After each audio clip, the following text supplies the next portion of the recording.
Cadet college ভর্তি প্রস্তুতির ধারাবাহিক টিউটোরিয়ালে সকলকে স্বাগত জানাচ্ছি। আমরা আজকে জ্যামিতির তৃতীয় পর্ব নিয়ে আলোচনা করব। আমাদের প্রথম যে অঙ্কটি আজকে আমরা সমাধানের জন্য রেখেছি সেটি তোমরা দেখতে পাচ্ছ যে এখানে বলেছে চিত্রে ABCD ও EF পরস্পর সমান্তরাল, কোণ X সমান কত। অর্থাৎ এখানে ABCD এবং EF যে তিনটি সরলরেখা রয়েছে এরা পরস্পর সমান্তরাল, অর্থাৎ তাদের লম্ব দূরত্ব সবসময় সমান। সো এখানে আমাদেরকে কোণ X বের করতে হলে কোন বিষয়গুলোকে ফোকাস করতে হবে। তোমরা জানো যে যখন দুটো সরলরেখা যখন পরস্পর সমান্তরাল হয় এবং একটি ছেদক যখন তাদেরকে ছেদ করে সেখানে বেশ কিছু কোণ উৎপন্ন হয়। এর ভিতরে কিছু কোণ আছে যেগুলোকে অন্তস্থ কোণ বলে, অর্থাৎ ভিতরের দিকে যে কোণগুলো উৎপন্ন, যেমন এখানে একটি ভিতরের দিকে একটি কোণ রয়েছে, এখানে রয়েছে, এখানে রয়েছে, এখানে রয়েছে। তো পাশাপাশি দুটো অন্তস্থ কোণের সমষ্টি সবসময় 180 ডিগ্রি হয়। অর্থাৎ আমি এই যে এই কোণটি এবং এই কোণটি যদি যোগ করি তাহলে 180 ডিগ্রি হবে, এবং এই কোণটি এবং এই কোণটি যদি যোগ করি তাহলেও তারা 180 ডিগ্রি হবে। তো এখানে যদি আমরা একটু কল্পনা করে দেখি যে AB এবং CD পরস্পর সমান্তরাল, তাহলে এই যে BD নামক যে রেখাটি রয়েছে সেটি হচ্ছে তাদের ছেদক, অর্থাৎ ছেদ করার ফলে ডান দিকে, বাম পাশে যেহেতু ফাঁকা রয়েছে, ডান দিকে আমরা দুটো অন্তস্থ কোণ পেয়েছি, একটা হচ্ছে 120 ডিগ্রি, একটা হচ্ছে X। তো যেহেতু আমাদের পুরোটা মিলে X, তো আমরা এটাকে যদি ধরে নিই যে এটা আমাদের X1 এবং নিচেটা হচ্ছে আমাদের X2, এটা আমাদের বোঝার সুবিধার্থে আমরা ধরে নিয়েছি। তাহলে এই X1 plus 120 equal to 180 degree হবে। দুটো অন্তস্থ কোণের সমষ্টি 180 ডিগ্রি। এখন সেখান থেকে X1 সমান কি হবে, 180 থেকে যদি তুমি 120কে বিয়োগ করে ফেলো, যে রেজাল্টটা দাঁড়াবে সেটা হচ্ছে 60 ডিগ্রি, 60 ডিগ্রি। ওকে, সিমিলার ওয়েতে তুমি X2টাকেও বের করবা। যখন CD ও EF পরস্পর সমান্তরাল তখন আমরা DF যে আমাদের রেখাটি রয়েছে তাকে আমরা ছেদক হিসেবে ধরে নিচ্ছি। এক্ষেত্রে একই রকম ব্যাপার দাঁড়াবে যে X2 অর্থাৎ শুধু এই এতটুকু কোণ এবং 150 এরা পরস্পর অন্তস্থ কোণ এবং তাদের যে সমষ্টি সেটিও 180 ডিগ্রি হবে। সেক্ষেত্রে X2-র যে ভ্যালুটা দাঁড়াবে সেটা হচ্ছে 180 ডিগ্রি থেকে যদি আমরা 150কে সাবট্রাক্ট করে দিই, the result will be 30 degree. So X1 এর ভ্যালু হচ্ছে 60 ডিগ্রি, X2 এর ভ্যালু 30 ডিগ্রি। এখন X1 প্লাস X2 মানেই কিন্তু X। দ্যাট মিনস আমরা যদি দুটোকে প্লাস করে দেই আমাদের যে রেজাল্টটি দাঁড়াবে 60 degree plus 30 degree and the answer will be 90 degree.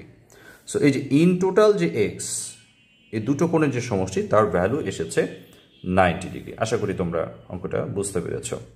আমাদের 2 নম্বর প্রশ্নটি বলছে চিত্রে কোণ X এবং কোণ Y সমান কত, যেখানে AB সমান্তরাল CD সমান্তরাল EF।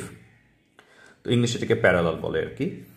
তো ABCD প্যারালাল এবং EFও প্যারালাল। তার মানে এর আগে যেরকম আমরা দেখেছিলাম তিনটা সরলরেখা পরস্পর সমান্তরাল ছিল, এখানেও ঠিক সেরকমই তিনটা সরলরেখা পরস্পর সমান্তরাল। এখন আমাদেরকে কোণ X বলতে এই পুরো কোণটাকে বের করতে বলেছে, কোণ Y বলতে এই কোণটা কত সেটা বের করতে বলেছে। খুব সহজেই আমরা কিন্তু এটা নির্ণয় করে ফেলতে পারবো। কিভাবে নির্ণয় করব? যখন দুটো সরলরেখা পরস্পর সমান্তরাল হয় এবং একটি ছেদক তাদেরকে ছেদ করে তখন সেখানে কিছু কোণ উৎপন্ন হয়। এর ভিতরে কিছু কোণ আছে একান্তর কোণ, কিছু কোণ আছে অনুরূপ কোণ, অন্তস্থ কোণ, যেটা আমি প্রিভিয়াস টিউটোরিয়ালে আলোচনা করেছি। তো একান্তর কোণ একটা প্যাটার্ন ক্রিয়েট করে তৈরি হয়, সেটা হচ্ছে জেড প্যাটার্ন। সেটা উল্টা দিকে হতে পারে, আবার কি হতে পারে, সেটা সিধা দিকেও হতে পারে, যে কোনো দিকেই হোক না কেন। জেড প্যাটার্নে আমরা যে দুটো কোণ পাই সেই দুটো কোণকে আমরা একান্তর কোণ বলে থাকি। তো আমরা যদি কোণ ওয়াইটাকে বের করতে চাই আমরা কিভাবে সমাধান করব? দেখো, খুব মজার একটা বিষয়। আমার কলমটার দিকে যদি তোমরা একটু লক্ষ্য করে দেখো তাহলে তোমরা খুব সহজেই এটা ব্যাপারটা বুঝতে পারবে। এফ থেকে এই বিন্দুতে এসেছি, আমি যদি এটাকে ও ধরে নিই বা আমি যদি নাও ধরি কোনো অসুবিধা নেই। EF থেকে আবার যখন আমি এখানে আসছি, আবার যখন এই বিন্দু থেকে যখন এখানে যাচ্ছি তখন একটা জেড প্যাটার্ন পাওয়া যাচ্ছে কিনা? একটা জেড প্যাটার্ন কিন্তু পাওয়া যায়। অর্থাৎ এই কোণের সাথে এই কোণ কিন্তু আমাদের একান্তর কোণ। এই কোণ Y এবং এটি আমাদের একান্তর কোণ, অর্থাৎ এই কোণ Y এর ভ্যালু এবং এই কোণটির ভ্যালু সেম হবে। সো আমি এটাকে Y দিয়ে দিতে পারি। এখন এই কোণের সাথে আমার এই কোণ কিন্তু সরাসরি রিলেটেড, তাই না? কারণ এই যে এই রেখাটি এবং CD যে রেখাটি এরা পরস্পরকে এই বিন্দুতে ছেদ করেছে, তো সেখানে আমরা কিছু বিপ্রতীপ কোণ পাবো এবং আমরা জানি যে বিপ্রতীপ কোণ পরস্পর সমান। সো আমার এই কোণের বিপরীত দিকে এই কোণটি রয়েছে, এরা পরস্পর সমান হবে, এবং এই কোণের বিপরীত দিকে যেহেতু এই কোণটি রয়েছে এরাও পরস্পর সমান হবে। সো এটা যদি আমার 32 ডিগ্রি হয়, সো এই ওয়াই সমানও আমার 32 ডিগ্রি হবে। সো আমরা ওয়াইয়ের ভ্যালুটা পেয়ে গেছি 32 ডিগ্রি। সলভড। এখন আসো কোণ এক্সকে আমরা কিভাবে নির্ণয় করতে পারি। কোণ এক্সটাকে আমরা অনেকভাবে নির্ণয় করতে পারি, বাট আমার কাছে যে উপায়টা খুব সহজ বলে মনে হয়েছে সেটা হচ্ছে আমি একটু মনে মনে এই লাইনটাকে এক্সটেন্ড করে দিলাম। এই ইএফ যে রেখাটি রয়েছে সেটাকে আমি একটু বাড়িয়ে দিলাম, তাতে যে কোনো কিছু চেঞ্জ হয়ে যাবে তা কিন্তু না, কিন্তু আমি আমার সমস্যাটাকে খুব দ্রুত সমাধান করতে পারবো। ঠিক কীভাবে পারবো একটু লক্ষ্য করে দেখো। এই 50 ডিগ্রির অপোজিট দিকে যে কোণটি রয়েছে সেটিও কিন্তু আমাদের 50 ডিগ্রি, এটা হচ্ছে বিপ্রতীপ কোণ 50 ডিগ্রি। আচ্ছা, এখন আমার কলমটার দিকে তোমরা একটু লক্ষ্য করবা, ঠিক বি থেকে নিয়ে এই বিন্দুতে এসেছি, আবার এখান থেকে নিয়ে এফে এসেছি, ইতে এসেছি, ই থেকে নিয়ে এখানে যাচ্ছি। তার মানে কি একটা উল্টা জেড প্যাটার্ন ক্রিয়েট করে কিনা, ঠিক এইরকমভাবে একটা প্যাটার্ন ক্রিয়েট করে। কিন্তু তোমরা যদি লক্ষ্য করে দেখো ঠিক এরকমভাবে একটা প্যাটার্ন ক্রিয়েট করে, সো উল্টা জেড। তো এখানেও আমার যে দুটি কোণ রয়েছে তারা পরস্পর কি হবে, একান্তর কোণ হবে। সো আমার এটা যদি 50 ডিগ্রি হয় তাহলে এই যে আমি এই লাইনটাকে এক্সটেন্ড করার ফলে এই যে এতটুক যে কোণটা পেয়েছি সেটা আমার 50 ডিগ্রি। আচ্ছা, আমার তো এতটুকু কোণ নিলে হবে না, তাই না? আমার পুরো কোণটা নিতে হবে। আর ওই 50 ডিগ্রি বাদ দিয়ে যদি লাইনটাকে এক্সটেন্ড করার ফলে এই ই বিন্দুতে যে কোণটা উৎপন্ন হয়েছে শুধু এখান থেকে এইটা, শুধু এখান থেকে এটা হচ্ছে আমার 180 ডিগ্রি, কারণ এটা হচ্ছে এক সরল কোণ, তাই না? আমরা জানি এক সরল কোণের মান হচ্ছে 180 ডিগ্রি। এটি সরল রেখা, একটি বিন্দুতে 180 ডিগ্রি কোণ উৎপন্ন হয়েছে। সো আমি যদি এখন এই 180-র সাথে 50 যোগ করে দিই তাহলে তো আমি টোটাল কোণটা পেয়ে যাচ্ছি। That means 180 plus 50 and that will be 230 degree. So কোণ এক্স এর ভ্যালু আমার হয়ে যাচ্ছে 230 ডিগ্রি এবং কোণ ওয়াই এর ভ্যালু হচ্ছে আমার 32 ডিগ্রি। আশা করি তোমরা বুঝতে পেরেছো। আমাদের 3 নম্বর যে সমস্যাটি আমরা এখানে দেখতে পাচ্ছি সেখানে আমাদের প্রশ্ন বলছে চিত্রে এবি প্যারালাল সিডি এবং ইএফ প্যারালাল জিএইচ হলে কোণ এক্স সমান কত। কোণ এক্স কোথায়? ঠিক এই যে আমার এখানে কোণ এক্স রয়েছে। তো এইরকম সমস্যা আমরা এর আগেও সমাধান করেছি এবং এর আগে যে দুটো অঙ্ক সমাধান করেছি সেই দুটো অঙ্কের মধ্যেও কিন্তু এরকম কিছু ব্যাপার ছিল। তো যেহেতু ওরা বলেছে এবি এবং সিডি সমান্তরাল ও ইএফ এবং জিএইচ সমান্তরাল, তার মানে এখানে আবারও সেই আমাদের একান্তর কোণ, অনুরূপ কোণ, বিপ্রতীপ কোণ এই ব্যাপারগুলো কাজে লাগাতে হবে। তো আমার হিন্টস দেয়া আছে ঠিক এই জায়গাটায়, অর্থাৎ আমার যদি এটা 20 ডিগ্রি হয় তাহলে কোণ এক্স এর ভ্যালু কত হবে। তো যাই হোক, আমি শুধু কোণ এক্স না, এখানে যতগুলো কোণ আছে সবগুলো কোণকেই তোমাদের সলভ করে দেখাবো, যাতে করে এই রিলেটেড যে প্রবলেমটাই তোমাদের থাকুক সেটা তোমরা যেন সলভ করতে পারো। আর আমি একটি কথা তোমাদের বলে রাখতে চাই, তোমরা যদি আমার এর আগের দুটো টিউটোরিয়াল মিস করে থাকো, অর্থাৎ জ্যামিতি পর্ব 1 এবং পর্ব 2, তাহলে তোমরা ডিসক্রিপশন বক্সে যদি চেক করে দেখো তাহলে সেখানে লিঙ্ক পেয়ে যাবে। আচ্ছা, আমরা আমাদের আলোচনায় ফিরে আসি। তো ইএফ এবং এবি দুটো সরলরেখা, ইএফ এবং এবি দুটো সরলরেখা এই বিন্দুতে ছেদ করেছে, তাহলে 4টি বিপরীত কোণ উৎপন্ন হয়েছে যারা পরস্পর সমান। সো এটা যদি 20 ডিগ্রি হয় তাহলে এই কোণটি 20 ডিগ্রি হবে। আচ্ছা, যদি একটি কোণ 20 ডিগ্রি হয়, একটি সরলরেখার ইএফ এটি সরলরেখার এটি একটি বিন্দু, আমরা এটাকে ও নাম দিতে পারি, এক্স দিতে পারি, পি কিউ যা ইচ্ছা তাই দিতে পারি। তো এক্স যেহেতু কোণ আছে এখানে এক্স দেবো না, মনে করো এটা একটা ও বিন্দু, এই ও বিন্দুতে তারা ছেদ করেছে, তাহলে এটি যদি আমার 20 ডিগ্রি হয়ে থাকে, ইএফ সরলরেখার ও বিন্দুতে একটি কোণ 20 পেয়েছি, বাকি কোণটা হবে 180 থেকে 20 সাবট্রাক্ট করলে যে রেজাল্ট হবে 160 ডিগ্রি। কারণ কি, এক সরল কোণ, দুটো কোণ মিলে এক সরল কোণ হবে। সো একটার ভ্যালু 20 ডিগ্রি দেয়া আছে, তাহলে বাকিটা হবে 160। তাহলে এর বিপরীত দিকে যে কোণটা রয়েছে সেটিও হবে আমার 160। আচ্ছা, এখন এই কোণ অর্থাৎ এই কোণটা এবং এই কোণটা হচ্ছে অনুরূপ কোণ, তাহলে এটিও হয়ে যাবে আমার 160। এই কোণ এবং এই কোণ হচ্ছে আমার অনুরূপ কোণ, এটা হয়ে যাবে আমার 20 ডিগ্রি। ঠিক আছে, 160 এবং তার বিপরীত দিকে যে কোণটা রয়েছে বিপরীত কোণ, এটা 160, 20 তার বিপরীত যে কোণ সেটা 20। ঠিক আছে। আচ্ছা, এখন আমরা একটা পাশ পুরোটাই সলভ করে ফেলেছি, তাই না?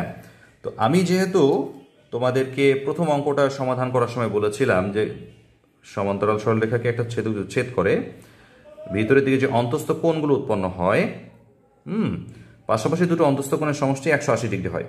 সো এই কোণ এবং এই কোণ আমার অন্তস্থ কোণ, আবার এই কোণ অন্তস্থ কোণ। তোমরা যোগ করে দেখো আমার কথাটার সাথে মিল রয়েছে কিনা। 160-র সাথে 20 প্লাস করলে 180 হয়। সো এই 160 তার সাথে এই কোণটা কত ডিগ্রি হয়ে যাবে? সো 180 থেকে যদি আমরা 160 সাবট্রাক্ট করে দিই বা বিয়োগ করে দিই, দ্যাট মিনস 20 ডিগ্রি হয়ে যাবে।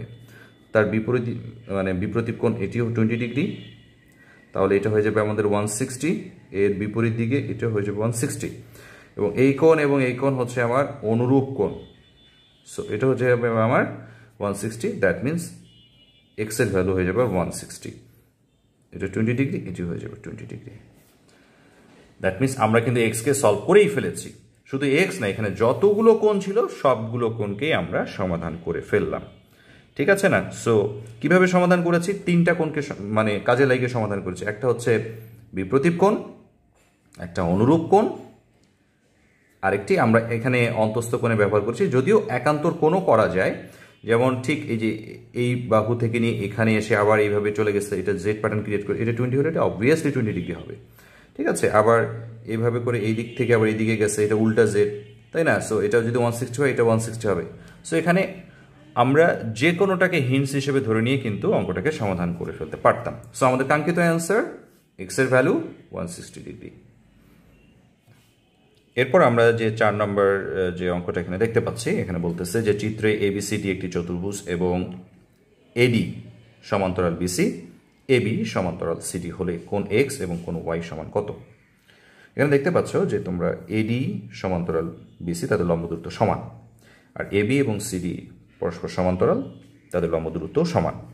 তো কোণ এক্স এবং কোণ ওয়াই সমান কত? এটা হচ্ছে আমার কোণ এক্স এবং এটি হচ্ছে আমার কোণ ওয়াই, তাদের ভ্যালু কত সেটা বের করতে হবে। সো আমরা এটা হতে পারে একটা সামান্তরিক, হতে পারে এটা একটা রম্বস, যেহেতু এখানে শুধু বলেছে একটি চতুর্ভুজ, তাই না?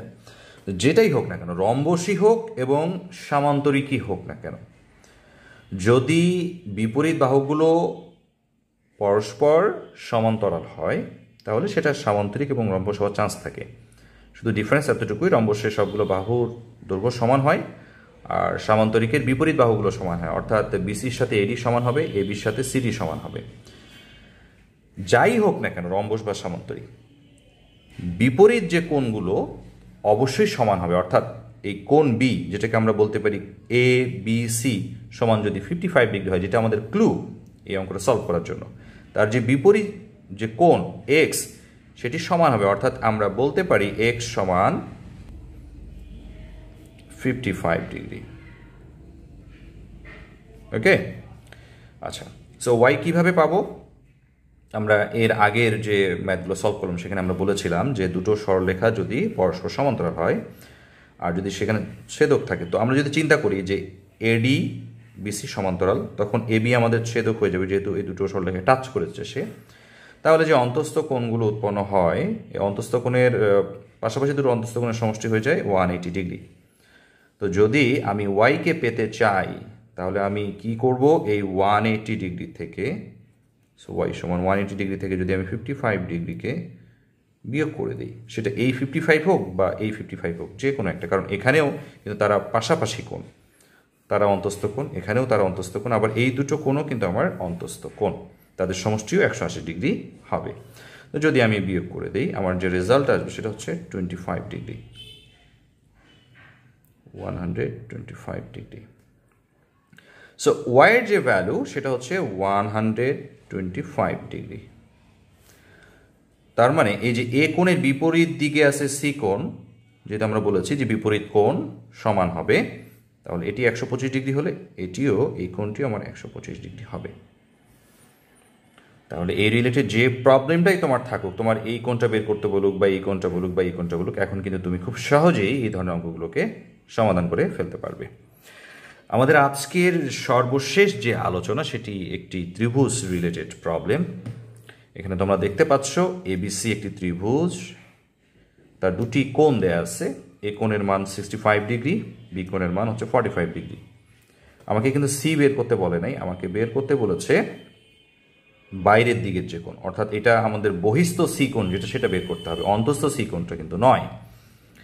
তো যাই হোক, আমরা কিন্তু এটাকে কিভাবে সমাধান করতে পারি? দেখো, যেহেতু আমরা জানি যে একটা ত্রিভুজের তিনটি কোণ থাকে এবং তিনটি কোণের সমষ্টি 180 ডিগ্রি, এর ভিতরে দুটি কোণ আমাদের দেয়া আছে, তাহলে এই 65 ডিগ্রি তার সাথে 45 ডিগ্রি আমরা সবার আগে কী করে ফেলবো? যোগ করে ফেলবো। 110 ডিগ্রি। তো তিনটি কোণের সমষ্টি 180 ডিগ্রি, অর্থাৎ 180 থেকে যদি আমরা 110কে বিয়োগ করে ফেলি, যে রেজাল্টটা দাঁড়াবে সেটা হচ্ছে 70 ডিগ্রি। অন্তস্থ যে সি কোণটি রয়েছে তার ভ্যালু হচ্ছে 70 ডিগ্রি। এখন তিনটা কোণের সমষ্টি কিন্তু আমাদের 180 ডিগ্রি হয়ে গেছে, কিন্তু আমাদেরকে বহিস্থ কোণটা বের করতে বলেছে। আমরা জানি বিডি একটি সরলরেখা, সি হচ্ছে একটি নির্দিষ্ট বিন্দু, এখানে দুটি কোণ উৎপন্ন হচ্ছে, একটা অন্তস্থ সি, একটা বহিস্থ সি, তাদের সমষ্টি অবশ্যই 180 ডিগ্রি হবে, কারণ কি এক সরল কোণ, তাই না? একটি সরলরেখার একটি বিন্দুতে যখন অপরটি রশ্মি মিলিত হয়, যে দুটি সন্নিহিত কোণ উৎপন্ন হয় তাদের সমষ্টি 2 সমকোণ। এটি তোমরা যারা ক্লাস 6 স্টুডেন্ট রয়েছো তাদের উপপাদ্যে আছে। তো যদি একটি 70 ডিগ্রি হয়, অপর কোণটি বের করতে হলে আবার কি করতে হবে? এই 180 থেকে আবার 70 ডিগ্রি বিয়োগ করে দিলে রেজাল্টটা পেয়ে যাব 110 ডিগ্রি। সো এই এক্স এর ভ্যালু হচ্ছে 110 ডিগ্রি। আশা করি তোমরা এই 5টা অঙ্কই ভালো মতো বুঝতে পেরেছো। নেক্সট টিউটোরিয়াল তোমাদের সাথে আবারও দেখা হচ্ছে। ধন্যবাদ সকলকে।